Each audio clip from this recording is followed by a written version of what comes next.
అరే తమ్ముడు, ఎన్ని రోజులు అవుతుందిరా నేను చూసి. అబ్బా, ఈ పోలీస్ డ్రెస్ మస్తు మంచుకున్నావురా. అయినా డ్రెస్ వేసుకొని వచ్చినావేంద్రా?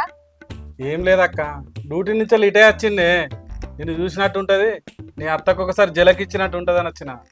ఏ ఊకోరా, మా అత్త గోడన్ల లొల్లి ఊకుండేదేనే. అమ్మ రూపక్క, మీ అత్తను పోలీస్ కేసు పెడతాను బెదిరించినావు. నేను అట్టిగానే అనుకున్నా. నిజమేనా? పోషిని పని అయిందే. అవునే అక్క, నీ అత్తేదే కనబడతలేదు.